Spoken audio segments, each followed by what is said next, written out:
नमस्कार दोस्तों। हमारे प्रधानमंत्री श्री नरेंद्र मोदी जी 3 देशों की यात्रा पर हैं, नाइजीरिया, ब्राज़ील और गुयाना। सबसे पहले प्रधानमंत्री नाइजीरिया जाएंगे, वहाँ के हेड ऑफ़ द स्टेट ने उन्हें आमंत्रित किया है और उसके बाद वो G20 शिखर सम्मेलन में भाग लेने के लिए ब्राज़ील जाएंगे। तो फ़िलहाल यह खबर आई है कि जैसे ही नाइजीरिया में प्रधानमंत्री नरेंद्र मोदी जी पहुँचे हैं, वहाँ उनका भव्य स्वागत किया गया है। बहुत ही ज़ोरदार स्वागत माननीय प्रधानमंत्री जी का किया गया है।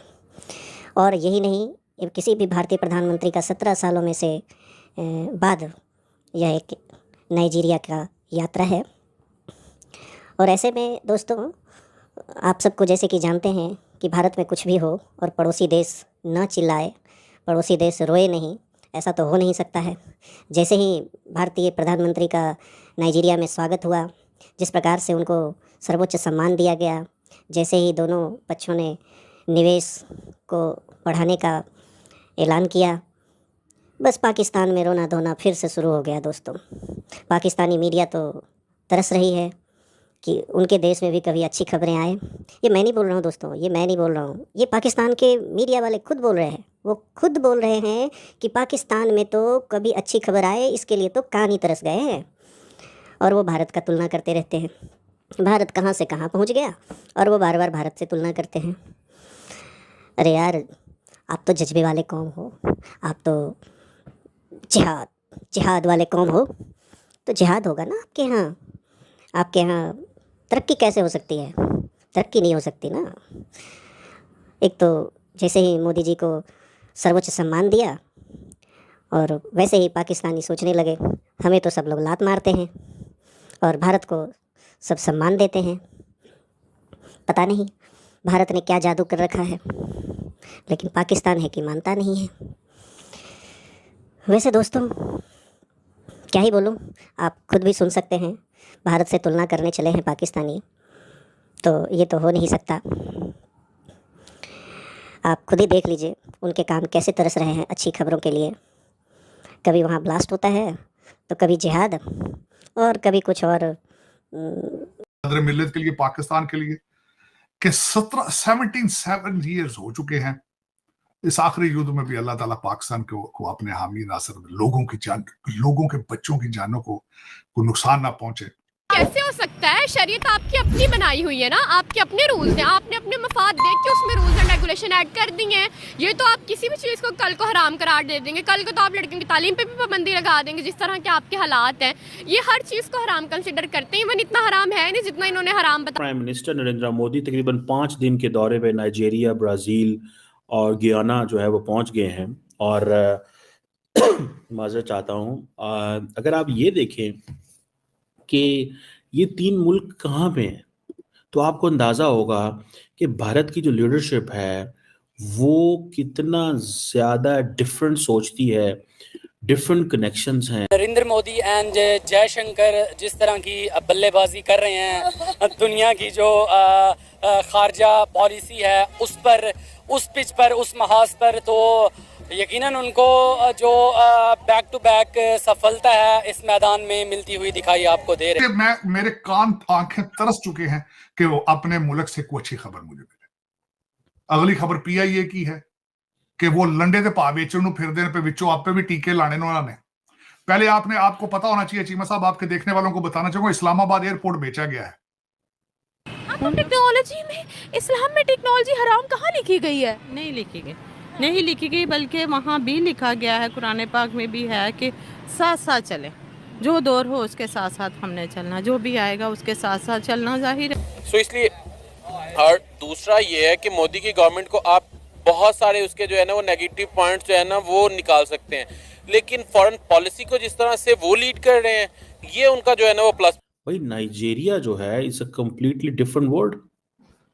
ठीक है, कहाँ पे आप अफ्रीका में पहुंच गए हैं, और अफ्रीका में भी फिर आपने ये फैसला किया है कि आप जिसे वो कहेंगे ना कि आपने 2 कॉन्टिनेंट्स कवर किए हैं। सो ये जो दौरे हैं, मैंने कभी इस तरह के दौरे कभी किसी पाकिस्तानी लीडर को करते नहीं देखा। ये हराम है। अगर इन्होंने हर चीज़ को हराम करार देना है तो फिर हम स्टोन एज की तरफ चले जाते हैं, दोबारा से पत्थरों में गारों में रहने लग जाते हैं फिर, क्योंकि एक हमारी जो बिजली है ये भी तो एक टेक्नोलॉजी ही है ना। फिर बिजली को भी हराम करार दें, गैस को भी हराम करार दें, ये जो अपने हाथ में मोबाइल फोन्स पकड़े होते हैं इन चीज़ों को भी हराम। दुआ गो हूं अपने मादर मिल्लत के लिए, पाकिस्तान के लिए, कि 17 ईयर्स हो चुके हैं।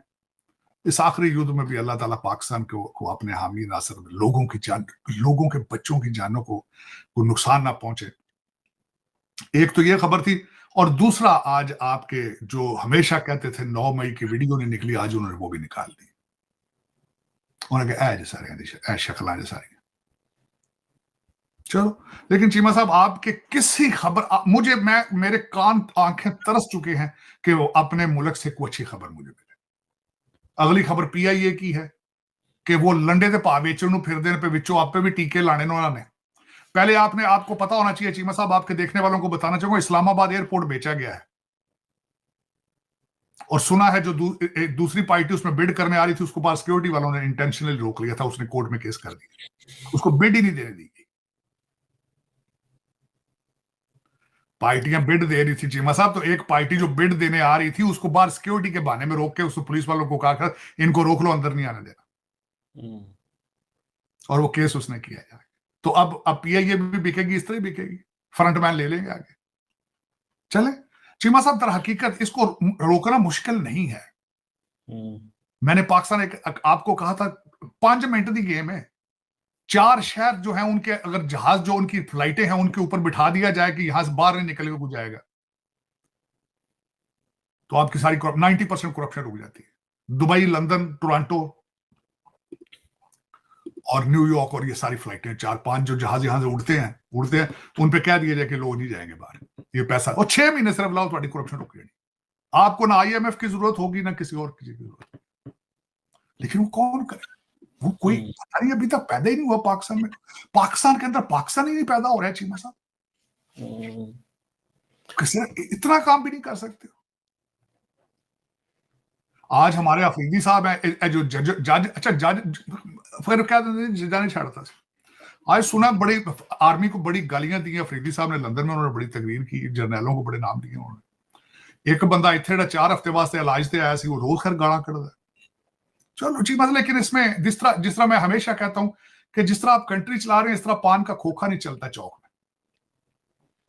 चले, पसंद अपनी अपनी, नसीब अपना अपना। चले अगले टॉपिक पे चलते हैं चीमा साहब। पाकिस्तान अमेरिका का ये इस वक्त जो अलमिया है, मैं कल सारा दिन मैं कैपिटल हिल पे रहा हूं चीमा साहब। मैं अपने कई दोस्त जो कांग्रेसमैन थे उनसे गया, मेरा दिल था कि पूछा जाए कि क्या हो रहा है, व्हाट आर द डायरेक्शंस, और कौन कौन सी अपॉइंटमेंट है, किस तरह क्या चीजें हो रही। कल मैं सारा दिन रहा था कैपिटल हिल क्लब में बैठा रहा हूं।